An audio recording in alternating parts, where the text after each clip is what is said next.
I am awed by people who can walk into a room by themselves and sit with a laptop or a legal pad or a pile of paper and will worlds into existence. It is truly godlike.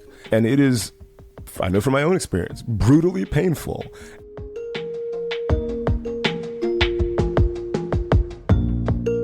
Welcome to the Nieman Storyboard Podcast, where we dig into the craft of journalism and storytelling. I'm Mark Armstrong, editor of Nieman Storyboard. This show is brought to you by the Nieman Foundation for Journalism at Harvard. You can get updates by signing up for our newsletter. Just go to niemanstoryboard.org to sign up. Today I want to talk about how journalism and storytelling intersect with Hollywood. For generations, some of the most acclaimed films and TV shows have been, quote, based on a true story. To talk about all this, I'm excited to welcome Franklin Leonard. He's a film and TV producer and founder of The Blacklist, the company that celebrates and supports great screenwriting and writers. 20 years ago, Franklin was working as a development executive for Leonardo DiCaprio's production company when he started The Blacklist. He was struggling to find great scripts, so he surveyed other development executives, then created a list of the 10 best unproduced screenplays. It became an immediate sensation, getting passed around Hollywood. Since that time, more than 500 scripts from the annual Blacklist survey have been produced as feature films, earning 300 Academy Award nominations and more than 50 wins, including 4 Best Pictures: Spotlight, Slumdog Millionaire, The King's Speech, and Argo. And nearly half of the screenwriting Oscars from the last 15 years were on The Blacklist.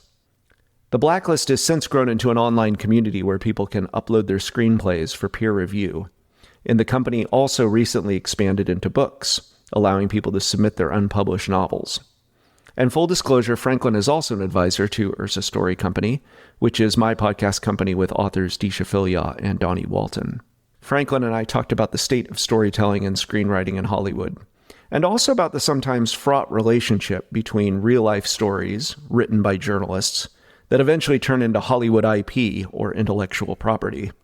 Some of those pitfalls came to light when former football star Michael Oher sued his former guardians and criticized his depiction and earnings from the Oscar-winning film The Blind Side, based on writer Michael Lewis's book. A lot of good questions for journalists and storytellers to consider. So without further ado, here's my conversation with Franklin Leonard.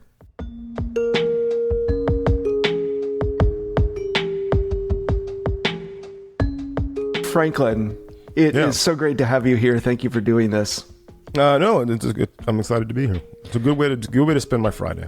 Excellent. So you are, of course, the founder of The Blacklist, incredible screenwriting, storytelling community. I, of course, follow your own storytelling on social media as well, Blue Sky and beyond. Yeah. But can you tell me a little bit about the origins of The Blacklist? I know it essentially started as a spreadsheet passed around Hollywood, right? Yeah, literally. Well, the thing that was passed around Hollywood was a PDF, but it began for me as a spreadsheet. I was working at Leonardo DiCaprio's film production company. My job was to find good scripts and good screenwriters.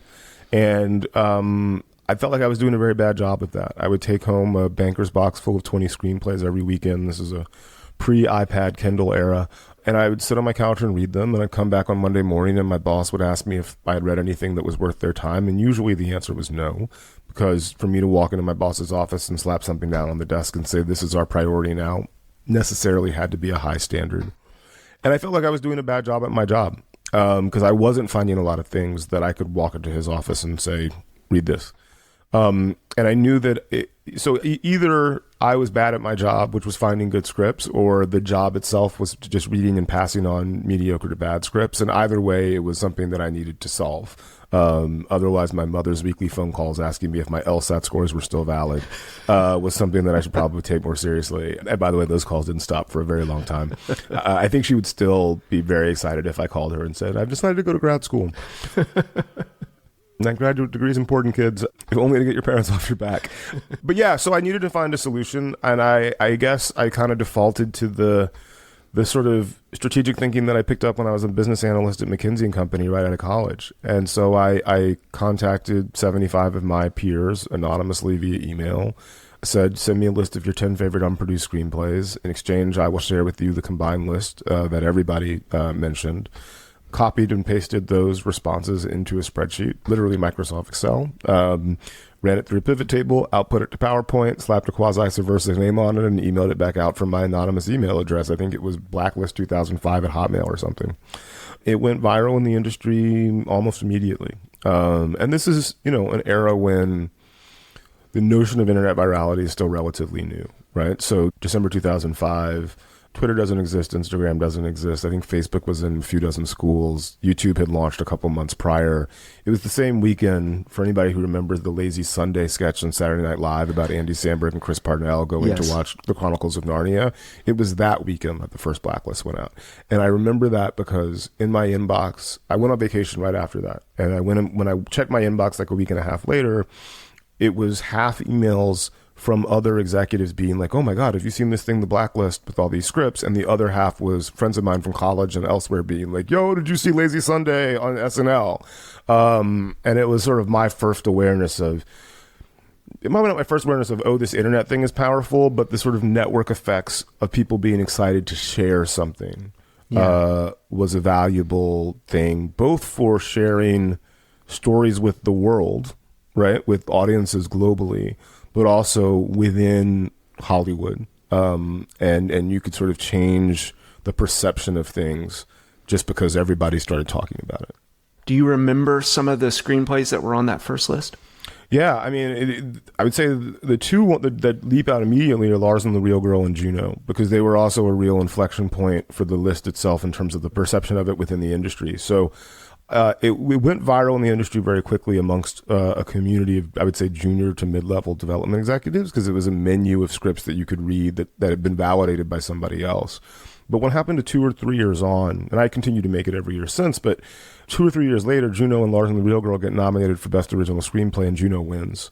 I think that was the first moment where people sort of took a step back and said, wait a second, if you make these unusual scripts that are on this list, you make money and win awards. Like those are that's the primary incentive structure for everything in Hollywood.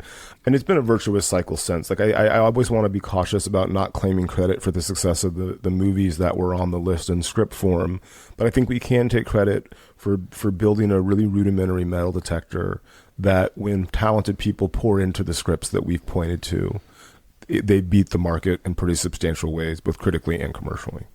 Yeah, this is like layers of social proof that build momentum towards something being greenlit in the first place, right? That's very well said. That's exactly right. Yeah, it's an additional layer of social proof for scripts that violate the conventional wisdom about what's viable for global audiences, right? And by the way, I think, let's take Juno, for example. I remember when I read Juno, and I was like, this is a very funny script. I felt something. But I also remember a hesitation before I walked into my boss's office, because I knew that when I said, hey, you should read this, the response was going to be, okay, what's it about? And then I had to say, well, it's a high school comedy about a girl who gets pregnant and is trying to decide whether to get an abortion, right? And it's not, I knew I could play that conversation out in my head, and my boss is like, well, I don't know if we can make a comedy about abortion. I'm not sure this is worth my time, right? Or in the case of Lars and the Real Girl, even more extreme. What's it about? Well, it's about a guy who's dealing with some emotional trauma, who buys a sex doll, treats it like his girlfriend in order to heal from that trauma. It's like Franklin, what are you talking about? Like, why are you asking for me to spend 2 to 3 hours of my valuable time to read this script, right? So I think that the social proof that we're able to provide, particularly for those really unusual things, is no, it's worth your time because X number of people have said it's one of their 10 favorite things from the previous year. And so when you think about things like The Imitation Game, what's it about? Well, it's a story of a gay cryptographer who wins World War II for the Brits. Well, that sounds crazy, right? Okay, maybe, but 130 people said it was one of their top 10 favorite scripts this year. Okay, yeah, I should probably read it. Right. And Benedict Cumberbatch said point blank in a 92nd Street Y interview that the reason he read Imitation Game is because it was number 1 on the Blacklist. Meryl Streep on Charlie Rose mentioned, I think it was Hope Springs. Meryl, how'd you find this script? Well, there's this thing called The Blacklist. Best day of my life, to be clear. Short of my wedding. That social proof leads to other people saying, well, if a bunch of other people like it, no matter how weird it is, maybe it's worth my time. But again, it's not the Blacklist that gets these things made. It's the writing that gets these things made. It's just the Blacklist that gets these things read. Yeah. If that makes any sense. Yeah. Getting something read is like a huge piece of the battle. Yeah, right? it is. But the war is the writing good, right? Mm-hmm. Like the other way I sort of talk about it is it's shining a very bright spotlight. You know, it's like me if we're in a sort of dark void and I've got the only spotlight and I swing that spotlight around to something and all of a sudden everybody's looking at it. What they're looking at is ultimately going to, like, whether they want to embrace the thing that they're looking at is going to be determined by what that thing is, but they couldn't see it without the spotlight. Did you have an idea when you first sent the list out, like the mechanics of building? No. This is a short answer. You're like, whatever your question is. I don't. Yeah, I know. Did I have any idea? No. I had no ideas about anything. I think is the one thing I've learned since then. But please finish your question, and I can confirm that I was right. I think that I just, when it comes to Hollywood, it's such a gatekeeping sort of industry, and the town operates off buzz and chasing trends. Like, do you have an idea on how I want this thing to spread? And how I want the mechanics to work that leads to these scripts to be read and greenlit. Because eventually, the spoiler is that you eventually build this into a digital community as well, where people start voting and all of that. But right now, early on, it is still a PowerPoint or a PDF that's being passed around. Like, what are the mechanics of how that becomes a greenlit script from there? Yeah, so it's really funny. No one ever believes me when I say this, but I genuinely had no idea that this was going to become a thing. I cannot emphasize enough that the first Blacklist was a purely selfish endeavor. I was at my wit's end. I was desperate to find good screenplays, and I was throwing a Hail Mary to find good screenplays for myself. And I really did believe that I was uniquely bad at my job for some reason and was struggling to find good work while everybody else was finding good stuff. And what I realized after the list came out is that everybody has that problem. It wasn't that I was uniquely bad at it. It was that it was a fundamental challenge endemic to the system that the system had not solved yet. And I think still it struggles to solve for a lot of different reasons. And I think that the Blacklist as an enterprise is sort of really focused on solving that problem. But yeah, no, from there, I say there are two other sort of main moments. So 6 months after the list comes out, I'm back at my regular job, still working for Leonardo DiCaprio's production company. I get an incoming phone call from an agent who's pitching me on a new client. It was a standard sort of Tuesday morning script pitch. Hey, got a new client. He wrote a script. It's probably going to be Leah's next movie. I've already sent it to Brad Pitt, so you should probably read it immediately, like blah, blah, blah, blah, blah, blah, blah. But this pitch ended differently than every other pitch I'd ever heard did, because he said, look, don't tell anybody, but I have it on really good authority. This is going to be the #1 script on next year's Blacklist, which was crazy because I wasn't going to make another Blacklist. I was pretty sure that I had violated some unwritten Hollywood rule of the road, right? Because I didn't think it was particularly genius to survey people about their favorite scripts. Like surely there was a reason no one else had done this. And if people found out that it was me who had, I would get run out of town. So I hadn't told anybody that it was me. And, but here was this agent calling me to pitch me on the speculative notion that their client script was going to be on this list that I knew that I wasn't making. And that made me realize, and I remember sitting in my office after that call thinking, well, if the speculative notion of being on the list has value, then being on the list must have real value. And so I did it again the next year. Was outed by the LA Times as the creator of the list. And I think that what happens then and what continues to happen now is that when the list comes out, people read these scripts. They either reread them or their boss reads them for the first time after one of their employees said, hey, this is amazing, you really should read this, and they wave them off because the premise was weird or they didn't have the time.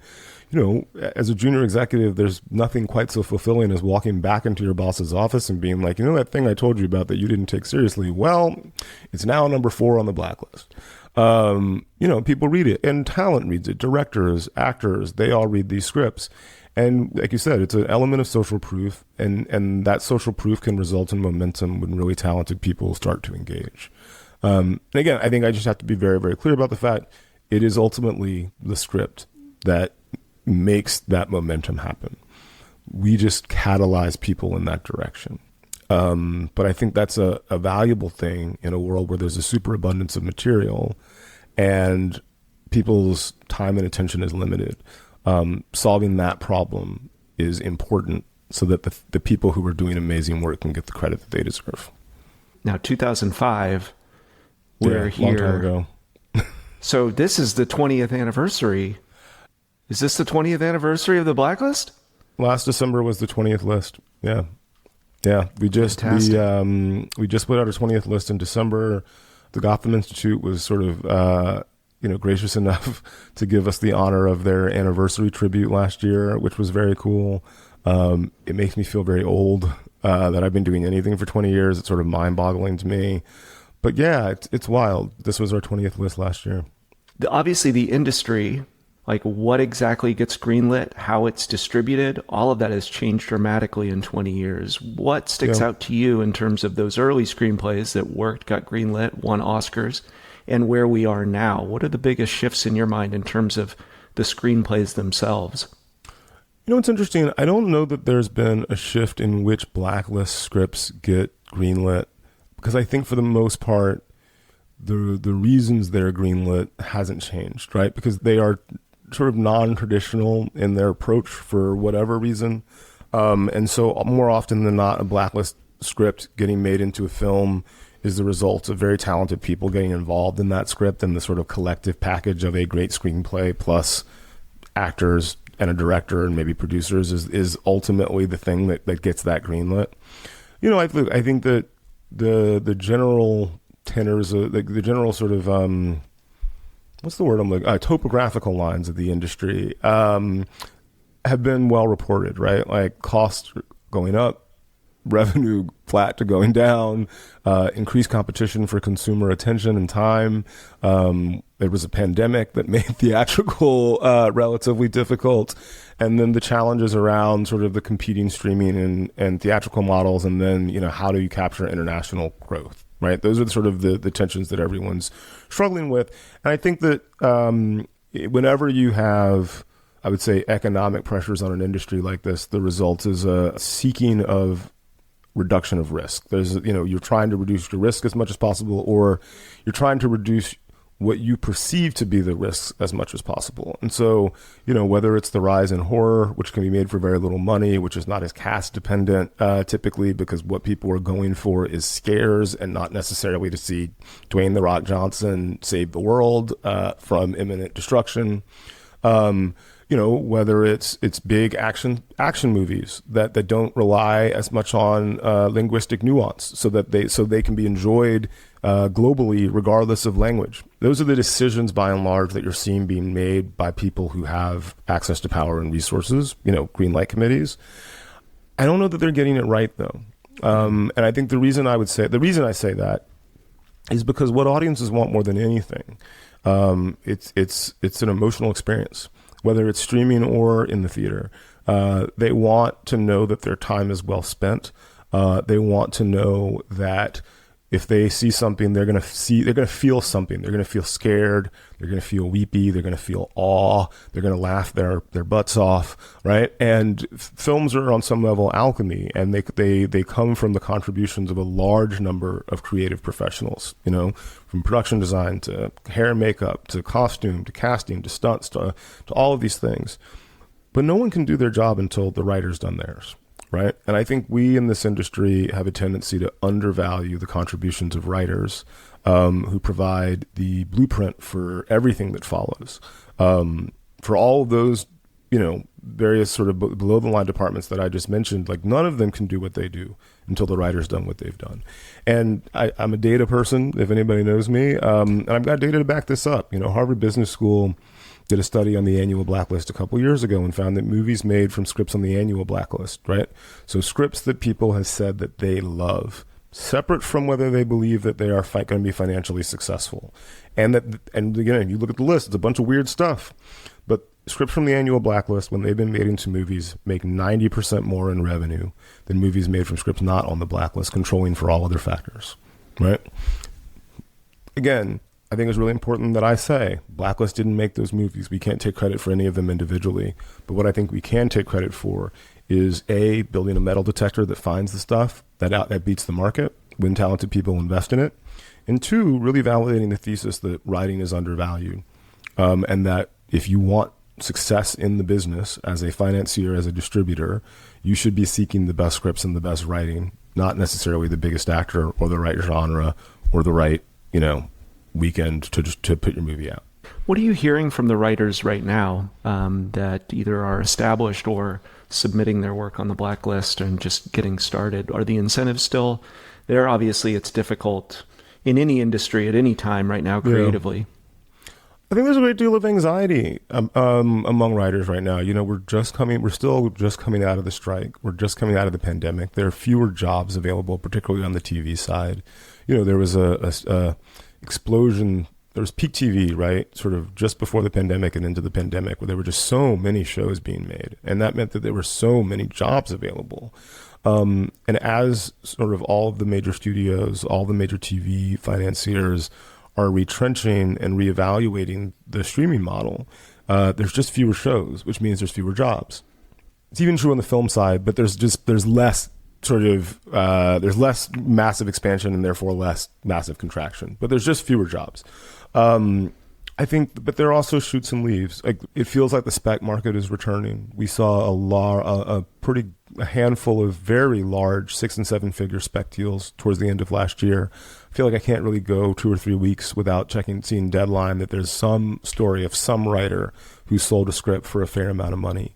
And again, I think I remain optimistic, and I think that one of the good things about being a writer, and again, I'm not one, but I spend a lot of time thinking about writers. But one of the advantages that writers have is that you don't need anybody else to do your work either. You can go and if you're an actor, you need some other people. You can't just act without having people think that you're crazy. But if you're a writer and you need a job, you can lock yourself in a room and write a script and sell it. And I think that the ability to do that is something that I think I'll say even that some writers underappreciate, right? Is that there's always an opportunity to write a screenplay that is nakedly commercial and well executed, and there's always going to be a market for that because there's a desperate need for good stories well told that studios can then sell to an audience. And some of that is a little bit cynical, but it also requires an insane amount of capital to make a movie. And so to make a movie without some thought to who's going to see it seems dangerous to me. Yeah. But, also that doesn't mean that has to be the approach either. So yeah, whatever gets you to something great is kind of my attitude about it. If it means thinking about the audience, great. If you're the kind of person that's like, I can't think about the audience because it'll pervert my process. If that results in you writing a banger, I really don't care. Like, do what you got to do as long as it's good. I'm into it. I think those are very inspiring words, especially, I think a lot of writers, this audience is journalists and writers with a focus on storytelling. And that can be obviously an isolating gig. It's part of why I'm not a writer, right?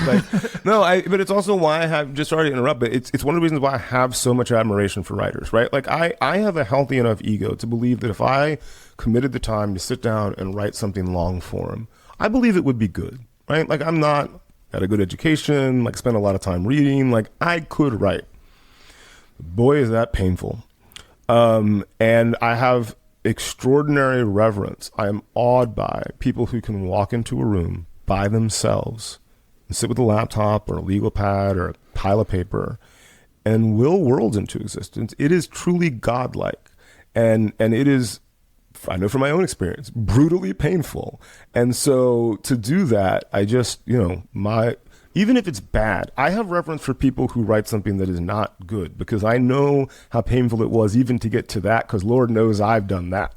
And so, yeah, I just think it's really important that we acknowledge that. I don't think we talk enough about that. We know how hard it is to be an athlete. We know how hard it is to be an actor because we see those things in front of our faces, but we don't see what it takes to write something great. But that doesn't mean that it's any less remarkable. Absolutely. Absolutely. And I think, to your earlier point is, as a writer, you have a pen and a paper and you can get going, no budget, and you have a lot of control over the things you can control. So That's right. Until you don't, right? But and my advice is always to screenwriters, like, sell it as late in the process as you can. You will never be more powerful. Your script will never be worth more than right before you sign your contract. And so to the extent that you can delay that process while cast comes on, while directors come on, while producers come on, you're better off financially, because it means that when you do sell it, the number goes up. Yesterday's price is not today's price, as they say. Yeah, that's helpful.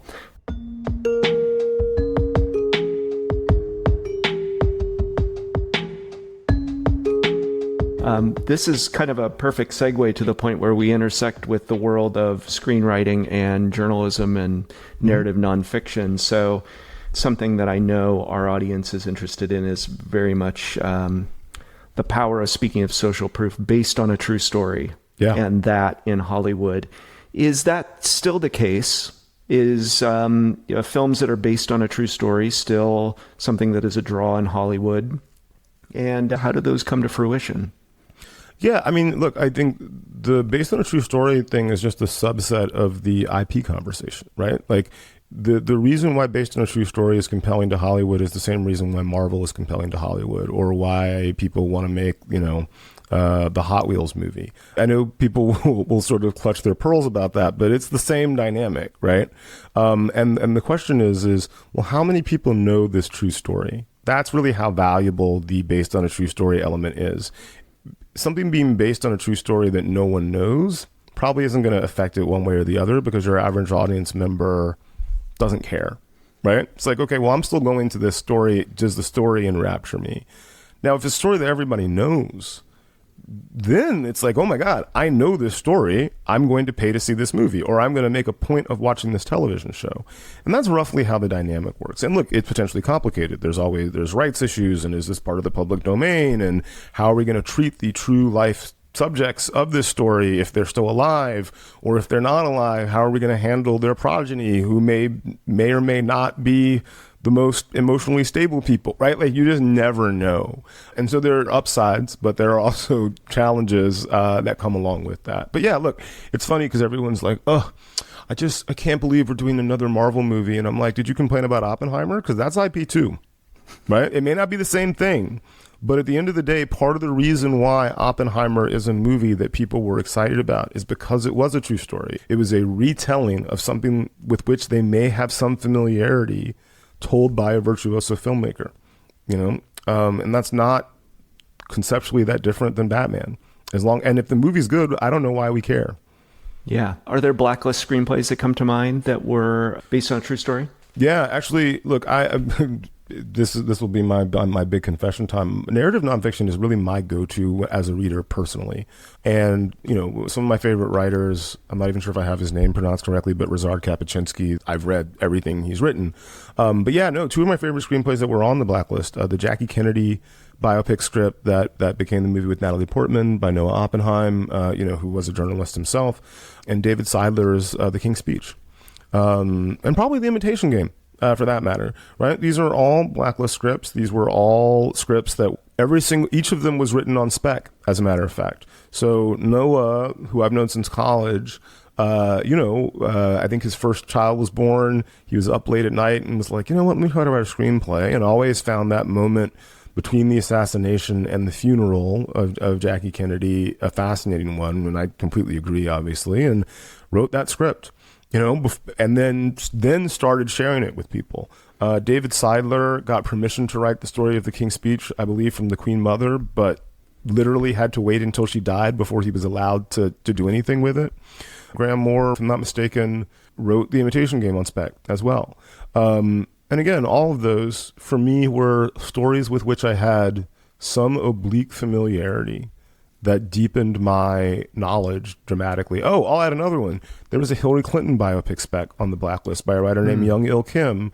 It's not a sort of, cradle to grave hagiography of Hillary. It's called Rodham, and it's about the period when Senator Clinton was, or Secretary Clinton, I'm not even sure. She's had so many titles. What are we supposed to call her? When Hillary was working for the Nixon Impeachment Committee, and was dating this guy named Bill, who was a Rhodes Scholar, who was thinking about running for governor of Arkansas. And she was trying to decide whether to stay in D.C. and pursue her own career or move to Arkansas for love.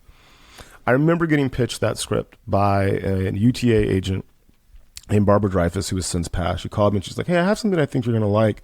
It's about Hillary right before she got married to Bill. I was like, yes, send that to me immediately. I will read it tonight. And it was excellent, right? But I think that's, we see a lot of, I think, true stories on the annual Blacklist, because I think that in some ways it's cheating to write a based on a true story screenplay and attract attention. But it also, I think, speaks to why IP matters and how public audiences think. You're free writing the existing emotional relationship that an audience has with the subject, right? So for me, I'm 46 years old. I remember the entire Bill Clinton presidency. I remember the way they treated Hillary.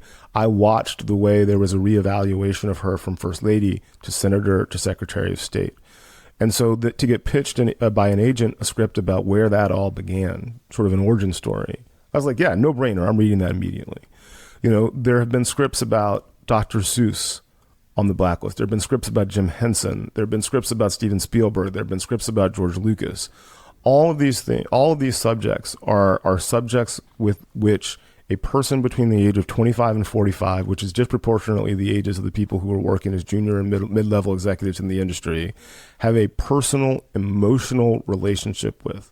So you're going to be curious about the script just based on the subject matter. And then if you nail it, you're off to the races. Right? Yeah. Like there's a Madonna script. Like there's so many of them that sort of follow this rough heuristic, which is subject with that a person between the ages of 25 and 45 would have an intense emotional relationship with or a strong opinion on. And then a script that executes telling that story well.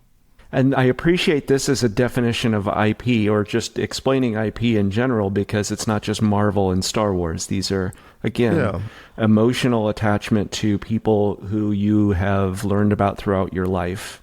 And just the reality of entertainment in this environment is it is very hard to break through if there is not some element that people don't already recognize. Is that right? I think that's right, but I think that's always been true, right? Like, if we think about early Hollywood, right, it was book adaptations that were the most successful movies, whether it was Gone with the Wind or, God forbid, Birth of a Nation, right? Like, Hollywood has always tried to take things that audiences were already familiar with in some way, shape, or form and then sell them back to them in a new package. The Ten Commandments, right? Like all these Bible story movies. And if it's not that, it is a genre or a package that's like, oh, I like other things like that, so I'll go see it, right? Westerns were popular because people were already familiar and like Westerns, so let's make another Western with a star that they know and like. So I think it's less about, well, Hollywood's out of original ideas or Hollywood has some particular antipathy towards original ideas. It's Hollywood is a business. They're investing a great deal of capital into making this product, and they want to know how they can sell it. And so if you give them a way that you can sell it, whether it's existing IP, whether it's a story that people are familiar with, whether it's an actor that people are familiar with, whatever it is more likely that they're going to embrace it because they say, okay, I can see a path from making this well to making a financial return on this significant amount of money that we're investing, right? I don't think Sinners, the Ryan Coogler movie, was pitched as, hey, I want to make a blues musical about, Black cultural ownership, right? Like that's not what you're seeing in the trailer. Maybe you recognize it as such, but that's not the pitch to the audience. The pitch is Michael B. Jordan's twins and they're vampires, right? And vampires is like a mental heuristic that we have as an audience for like, oh, I like vampire movies. I like horror. I'll go check it out. And what you get is a blues musical about Black cultural ownership. That's also a vampire movie. But I think that that's how I think about IP, the relationship with the audience, etc. Yeah. You're hitting on, it's like, it's about this, but it's really about this.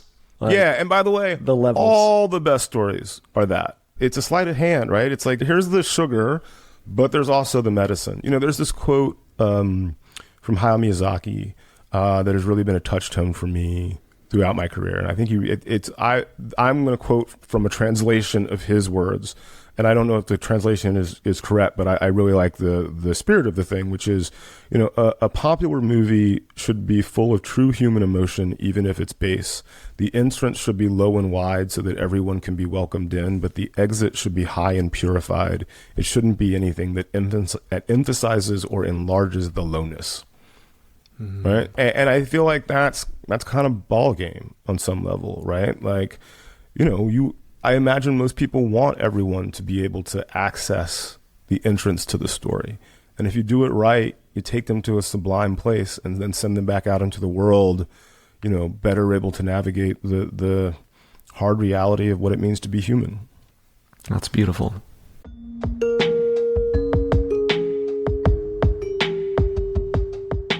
So I know there are some journalists out in this audience who maybe are starting to work or aspiring to work in screenwriting. Like, what would you recommend for journalists or maybe who have written or reported a piece and they're thinking about whether this could be a film?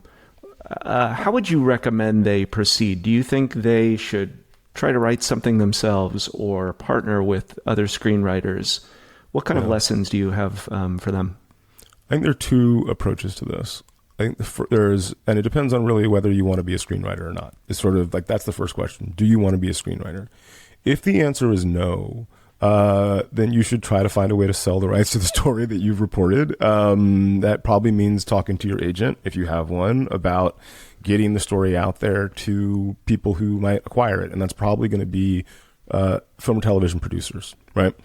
And again, if the story is reported widely enough and it's sort of enough of a thing that people are paying attention to, then you're probably going to get incoming phone calls anyway about the rights. And if the answer is yes, I'd like to be a screenwriter, I'd sort of go back to what I said before, which is the thing that you've written is most valuable right before you sign the contract, giving away the rights. Write the script, then share it with people who know a little bit about screenwriting and have read scripts before, get feedback, and then rewrite the script, make it better. It's not terribly likely. I mean, it's possible, but it's depending on the competitive situation, but it's not terribly likely that if you have a journalistic piece and Hollywood comes calling, that you're going to be able to negotiate the right to write the screenplay, right? Because unless you've written another screenplay, because in some ways that would be perceived as Hollywood is throwing good money after bad. It's like, we're going to option this article, and then we're going to pay this person who's never written a screenplay before to write the screenplay. And in all likelihood, the screenplay is not going to be great, and then we're going to have to bring on a new writer to write it. So why would we not just cut out this middle step where we take the material and give it to a writer that we want to write the script to write it well, right? You can get around that by saying, okay, well, I'm not going to sell the rights to this story because you're probably only going to pay me between $10,000 and $25,000 anyway, like on the high end for the option. So I'm going to retain the rights to this story, and I'm going to write the script, and I'm going to really nail the script. I'm going to do what's necessary to write an amazing screenplay that people are really excited about, because then when I sell that script, I'm going to get 6 figures, 7 figures in an extreme auction scenario, right? So yeah, if you want to be a writer, the answer is to write. And I know that there is a temptation to say, well, what if I partnered with a screenwriter to do it? I mean, maybe there's an edge case where you have a piece of material that a screenwriter is excited to work, that a screenwriter wants the rights to and is willing to work with you. But in all probability, they will be annoyed that they have to partner with you, and you will be annoyed that they really kind of just want to write the thing. So if you want to be a screenwriter, write. There is no weird shortcut. I know people are trying to find it. People want to be compensated for their writing. Think of writing on spec as compensating yourself, and then you will be able to cash in on that investment when you sell the script if you get it right. As I think about the idea of partnering, there's also the complication of if you're a journalist, you're very close to that story. Yeah. To the point, whereas, there is theatrical license involved in screenwriting where they might be going off in directions that journalists may even not feel comfortable writing.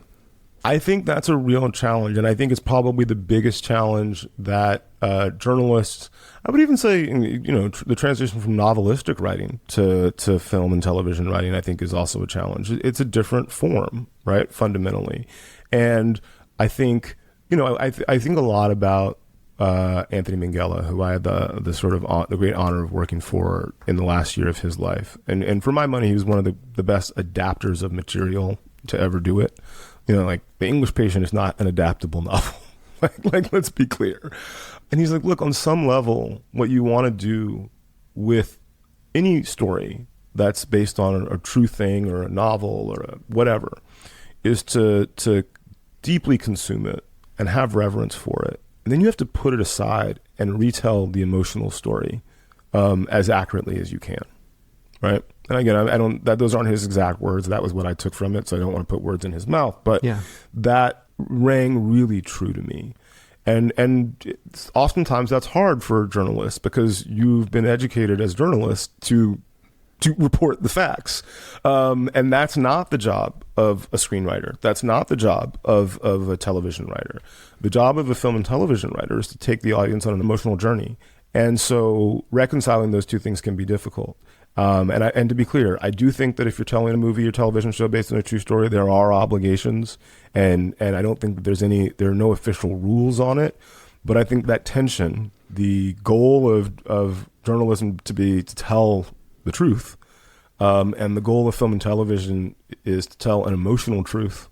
They are often aligned, but they are very often in conflict, and navigating those things can be a real challenge, especially if you come from one camp and want to transition to the other.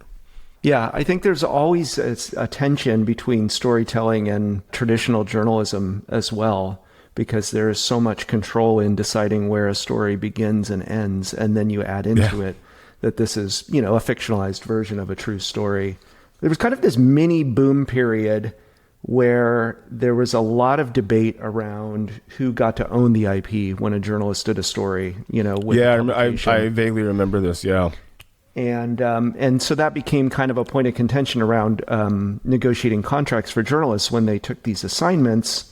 And there's also, I think, the complication of stories like Michael Orr and Michael Lewis, where, are you representing the actual subjects and, not bringing any surprises into the mix and giving agency to the subjects. So I think there are ethical considerations for the journalist and, of course, the producers and screenwriters as well. Do you have any thoughts or takeaways from that kind of triangulation that it has to occur? I have thoughts, but I don't have any answers. I think here's the thing. I think that I'm a big believer in artists retaining the rights to their work and not capital retaining the rights to artists' work. As a general guideline, that's where I come from. I'm also rational enough to understand that part of sustaining these businesses is for them to seek a return on their capital investment. Right. So if I give a journalist a bunch of money to go off and do something, and then that thing that I give the journalist a bunch of money to go do becomes more valuable, I definitely want a piece. Right. I understand that rationally. And I think that, again, I try to view things as these, sort of inherent tensions, and then well, how do you resolve them? I think for me, I want to see the lion's share go to the artist, in this case, the journalist. But I do want to make sure that there's a sustainable model for capital to continue to want to invest significantly into journalists doing the kind of long form journalism that I personally enjoy reading, that is likely to result in things that film and television studios are interested in acquiring. Right. So I don't know what the exact business model is, but I suspect that there is a steady state that leaves capital a little more mad than the journalists. And that's probably where I'd like to end up. Right.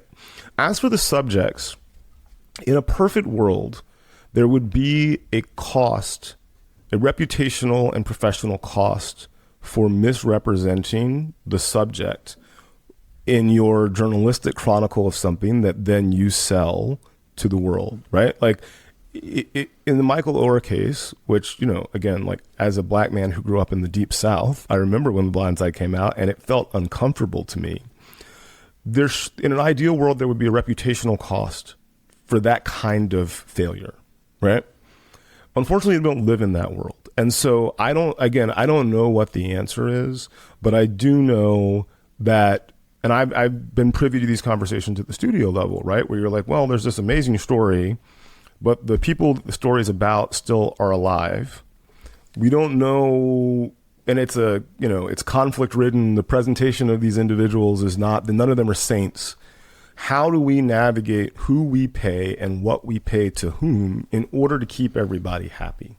And that is a challenge. And I think that is part of, cynically, that is part of the publicity strategy for this product that will be the telling of the story, is how do you get everybody comfortable and happy with, this is the story we're telling.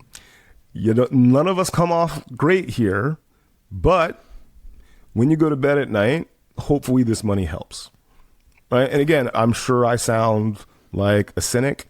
I think it's a fair criticism, but I also believe that if we can't have an ideal world, we should at least be financially compensated for when that lack of optimization fails us.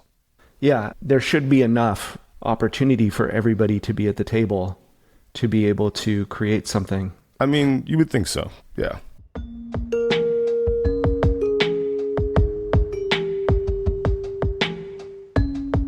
Now, speaking, you mentioned novels becoming screenplays. The Blacklist recently moved into building out a community focused on unpublished novels. Can you tell me about how that came to fruition? Yeah, so, we launched this website 12 years ago that will allow screenwriters to upload their material for a fee, get feedback, and if the feedback was good, we would tell everybody in Hollywood, hey, this is a really good screenplay, you should do something with it. We had a lot of success very early on. The first writer that got signed 6 weeks after we launched and then ended up on the annual Blacklist 6 weeks after that. He's still a working screenwriter now. My own wife found her directorial debut on the Blacklist website, which is really just kind of cool. And for years, friends of mine who worked in publishing would tell me, look, there's a similar dynamic in books, which is to say, the public, Hollywood's attitude about how do we find talented writers was always enter the Academy screenwriting competition. If you place in the top 100, someone will probably call you, or move to LA, get a job at Starbucks and network until someone pays attention, right? And that's just not efficient or scalable talent identification or recruitment infrastructure. It would be a little bit like the NBA saying, oh, you want to be a professional basketball player? Well, our headquarters are in Midtown Manhattan. Move to New York, play pickup basketball on, courts near our office. Someone will probably see you and we'll assign you to a team, right? That's kind of how Hollywood has always approached talent discovery. And what I kept hearing from friends of mine in the publishing industry is that it's largely similar. You have to know somebody to get someone to read your novel, and disproportionately the people who know somebody are the people who went to the right schools, who live in the right cities, who are part of the right social communities, unrelated to their merit as writers. And that was the problem we were trying to solve on the screenplay side. I was resistant to expanding into fiction because I built the website specifically for screenplays. I was not of the publishing industry, and there's sort of nothing more. I was just I'm from Hollywood and I'm here to help is never a great look, right? But I have to give explicit credit to Howie Sanders, who used to be an agent at UTA and is now at Anonymous Content, who was really adamant about it. He's like, no, you're missing something here. I respect the humility, but this is increasingly becoming a failure of yours that you're not paying attention to this. He didn't say it exactly like that, but he was right. And so he's like, look, I'm going to set you up in a meeting with 20 people, 20 stakeholders in the publishing ecosystem. Take these meetings, tell them how you would do it, beg them to tell you where you're wrong, and call me back when you've taken those meetings. And I was like, all right, fair play. And sure enough, I had to call him back after those 20 meetings and tell him that I was wrong, that there was a real opportunity here for us to do some good and, frankly, to expand the business, because the same sort of market failures existed on the publishing side, that there are great writers out there. Everybody knows they exist, but there's no way for people to find them in an efficient way. And so as a result, they sort of, retain this very social network driven system of discovery. And if someone could offer them something that was better, they would be, euphoric about it.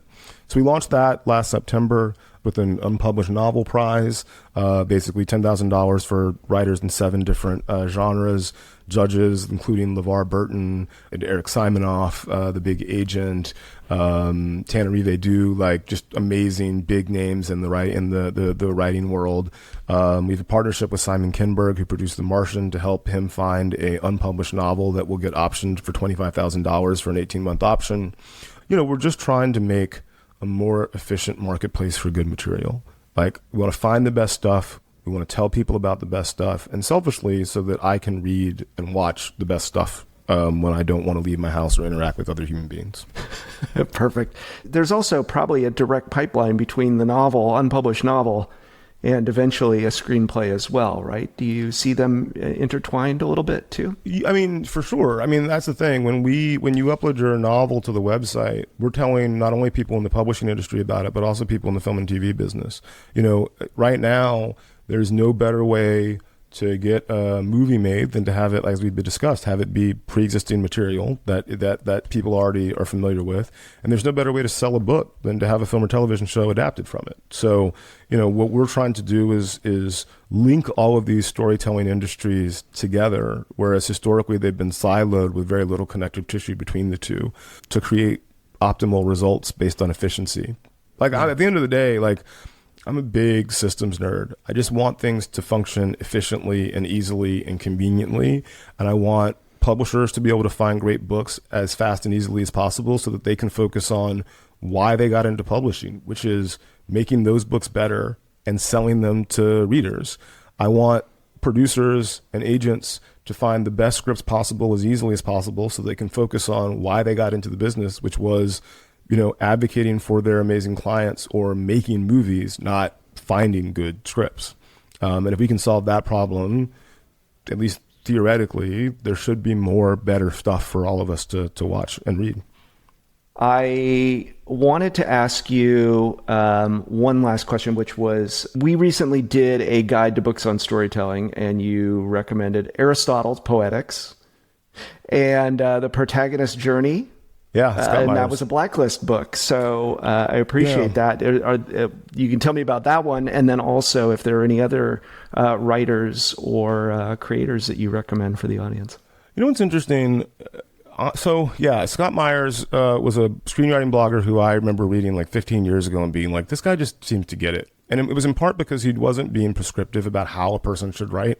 It was more like, let's think about what works in writing. And then you have to figure out your own path to writing. And that always just instinctively struck me as true. The best advice I've ever heard for being a screenwriter is his, and it's 6 words: read scripts, watch movies, write pages. I'm always loath to be prescriptive about, well, listen to this person or read this person or watch this. I think it's just to read and watch a lot. I think the best writers I know are voracious readers, and they're voracious readers and they're omnivorously voracious. They read high and low. They read deeply on many, many, many different subjects, right? And I think the same thing is true of filmmakers. The filmmakers that I love watch everything, right? Luca Guadagnino loves the Fast and Furious franchise. Right? I think Chris Nolan also is on the record as loving the Fast and Furious franchise. And we think of these people as, oh, well, they must be just, sort of watching Italian neorealist film in their spare time. No, they're watching everything. Yeah. And I think the same thing is true of writing. Read, again, shout out to Scott Myers. It's why I recommend The Protagonist's Journey so much. But yeah, read scripts, watch movies, write pages. And the one expansion that's not quite as efficient, it's not just read scripts. It's read anything. Read books, read fiction, read nonfiction, read newspapers, read long form magazine articles. Just read the greats, read the terrible, figure out who you are as a writer, and then write is my best advice. But figure out what works for you, because it doesn't really matter. No one's ultimately going to see your process. What's on the page is at the end of the day how you're going to be evaluated, and whatever you need to do to get there, as long as you're not hurting somebody else, I say go for it.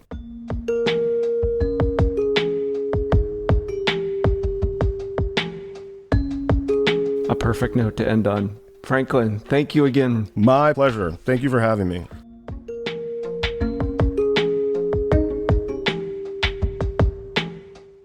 Thanks again to Franklin for joining us, and to all of you for listening. If you like what we're doing with Nieman Storyboard, leave us a written review and a rating in Apple Podcasts or Spotify. You can also share this podcast with a friend. I'll see you soon.